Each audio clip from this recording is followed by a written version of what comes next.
What's up, guys? More Medic One. Hey, it's a busy day today, and I've got some 4 mixes on the bench, but I want to go over my top 5 issues I see the most with the Stihl 4 mix engine. You find them on a lot of Stihl equipment, FS 110, 111s, pole pruners, and even some of the garden scratchers, things like that.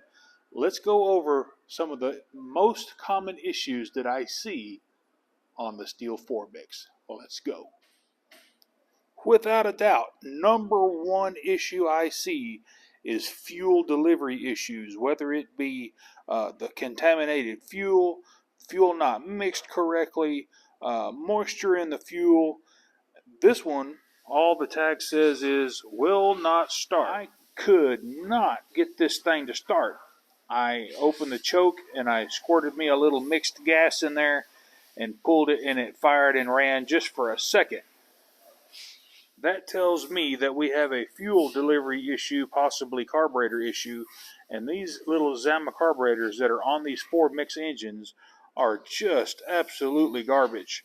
When they're running good, they work good, but whenever they start getting contamination in them, they plug up with dirt and water from the customer, but hey, if it's working, they work great. But in my honest opinion on these, they're so inexpensive. I have tried to rebuild probably a handful of these, and I've never got them to run by putting a kit in. I don't know. It's just something about these Zama carburetors that they put on these Stihls that just are, they're cantankerous as all get out. The absolute main reason that this engine will not start is because the fuel is contaminated with water. I'm going to dump this fuel out, and I want you to see the amount of water that's in this fuel. And in the comments, if you own a shop or you are a landscaper, and a lot of times these guys will take a bottle of water that they're drinking and pour in the tank so the engine will stop running, so they don't have to use it. They can either go home or they can get on a different piece of machinery. But, I have seen it more than one time that people will sabotage a piece of lawn equipment so they don't have to work. And it's very common in today's society and this generation of people. I just don't understand it. All right, I'm going to unscrew this gas cap and let's just dump it into this clean container here.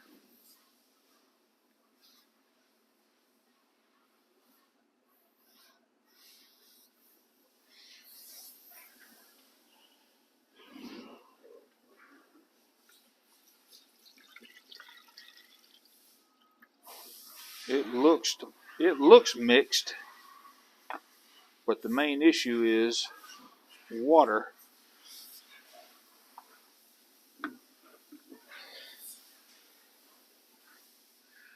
Now it's going to be hard to see because the bucket is green and then the fuel mix is also green. Let's go dump this out. I know EPA keyboard commandos are going to rail me in the comments, but sometimes you do what you have to do.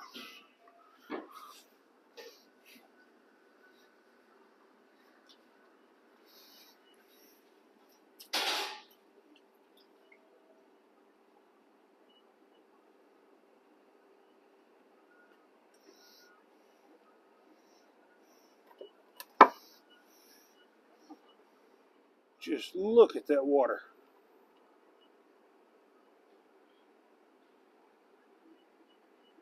Full of water.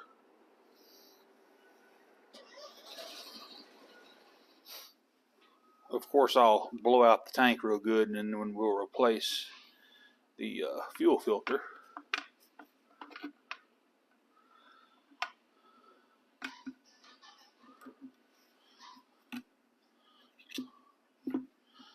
Check the fuel line, make sure it's not got any cracks or holes. I love this tool. It grips around it and it won't let it fall back down.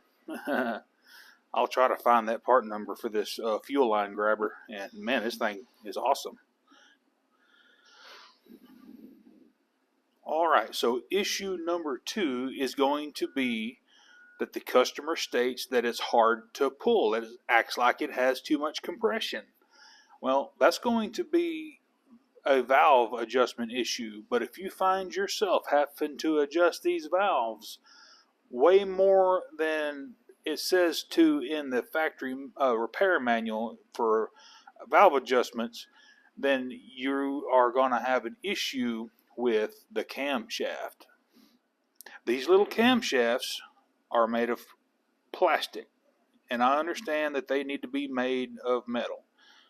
And I've gone over this in the past, but whenever you don't run a guard on your trimmer head and you are running that line out there and you're bogging this engine down and you're running that temperature through the roof, this cam is going to start melting.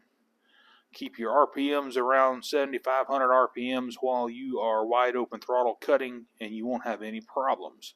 It's bogging it down, and heat is what causes the issues here.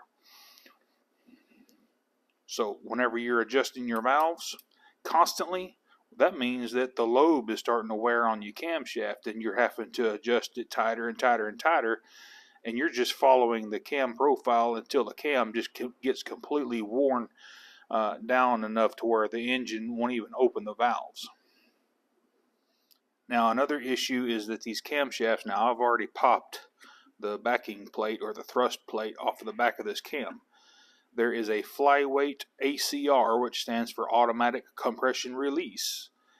Just like on a Briggs & Stratton 14.5 overhead valve or any variant of engine, has a little bump on the cam, and whenever the tappet hits it, it raises up just a little bit and opens the exhaust valve just a fraction to release that compression.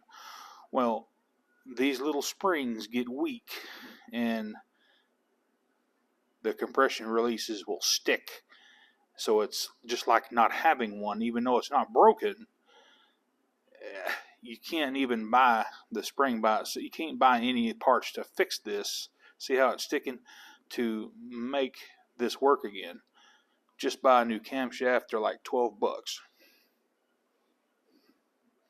Now, the third issue that I see the most common is the tank vent. It'll get clogged up, and what it'll do, the engine, depending on how full your tank is, if you fill it all the way brim full, it's not going to run as long as it would be if you only had a quarter tank of gas. What's happening is it's not letting atmosphere into the fuel tank, so when it's running, the fuel pump in your carburetor is pulling a vacuum basically on the inside of the tank here, and then it starves for fuel because it can't run when there's a vacuum inside the tank. That's just common on just about any 4-cycle or 2-cycle engine with the tank vent here. Echo uses just a little white vent on the end of their hose.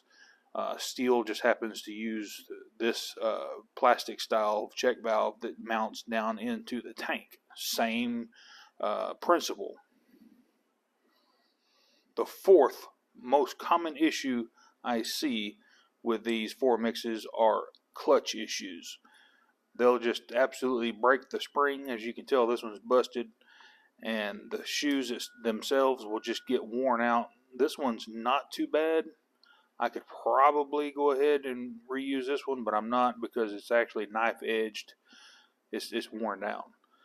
They'll wear here in the pivot points, and these pivot points will get rusted up just like this here, and then the clutch shoes will not sling out, causing non-engagement of the clutch drum, which brings me to another issue that goes along with issue number 4, is the clutch drum and the bearings are constantly, they'll go out. See, this one's real rough. You can feel it.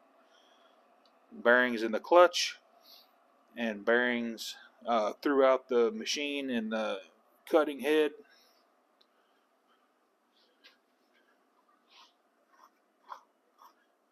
Just, common issues, just not just Formix on that one, just about any manufacturer. If you abuse it, it's not going to last. Now, the fifth and final issue that I see is absolutely the least common, and that's ignition coil failures.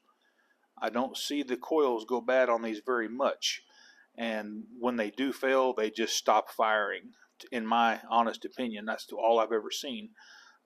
There's actually a plastic spacer in between the coil and the block, so you need to make sure that your mounting posts here are clean.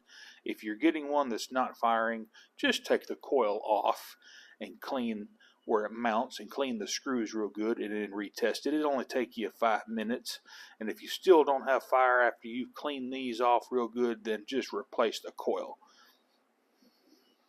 Now, just a little bit of a bonus tip here.